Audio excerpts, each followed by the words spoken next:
more people you hook up with, the less connection you're gonna build. And then finding that future hubby or that future wifey is gonna be 10 times harder because you're losing the connection, the intimacy as much, you know? And that's a psychological fact. And she is damn right here. Plus, research data is also proving that. But she needs to understand how a big part social media and dating apps play in today's world. Most modern women, especially those living in Western countries, don't want to secure a real good man in their 20s because they are programmed to think they deserve better. They live in this fantasy provided by post-war women and some TV shows of having a 304 phase, and in the end, securing a top 10% guy into marriage. I think it's funny that men think they can handle a woman like me. I think most men who respect themselves are not thinking like that. Plus, they don't even want to try that. You misunderstood the desire to have a bedroom fun with you and the real decision to make you his future wife. I mean, look at me. I'm a different fucking breed.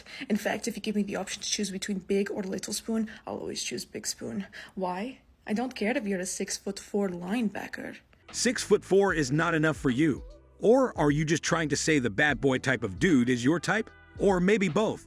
I need to assert my dominance. And you think that a guy with some values will accept your dominance? How are you going to give me shit when last night you were sleeping in a fetal position while I King Kong tugged your insecurities away?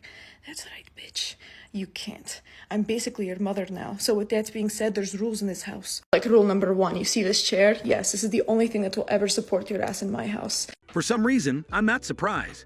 I don't see many women who are open to helping and supporting their man in the process of developing himself to become a better virgin.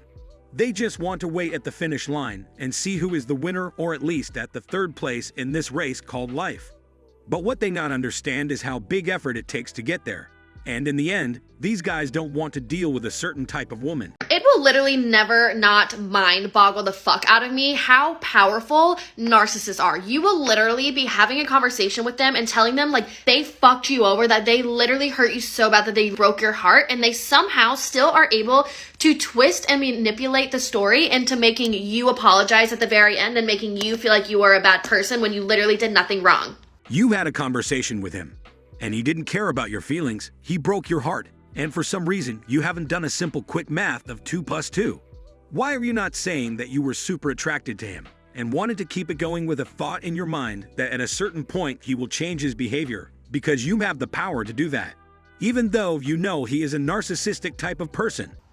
The power, the chokehold. How the fuck do they do that? The most important part of it is that they know the opposite person is going to somehow believe in that. So they have a real strong foundation to keep it on. It's actually insane. Like, do I give you a round of applause? No, I need therapy now because of you. You're a psycho, you're crazy. And he had the power to do that. But at the same time, you had the option to end that at the moment you realize what type of a person you were dealing with.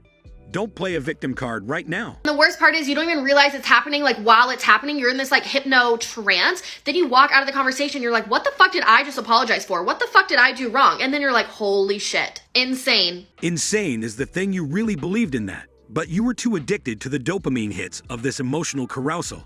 You should learn from that type of mistake. But for some reason, I know how little the chance is for that. My toxic trait is that I think all of my exes are still in love with me. And honestly, they all, over the years, have proven my point. So I'm going to continue to live in delusion and think that all of the exes that still haven't admitted it to me yet are in love with me. You are going to believe in that to the point where your value on the dating market as a woman will be very low. Like many women, you wrongly think of the desire to have fun with you with a really deep feeling like love. What's something that you never told her? I your ex-boyfriend. Are you serious? What the like? This was supposed to be like a fun little interview. No, like, this is for real. but why you do that on an interview though? No, I don't want to do this anymore. Are you serious? These girls do not have any brain or loyalty. Not only these girls don't have any brain, they also don't know what is responsibility, morality, and accountability for their bad behavior from the past. For these chicks, this is like a game in which they are in this delusion of a play to get as many points as possible. And after all, somebody is not going to watch score they've made. It's just disgusting to me how low moral values are there.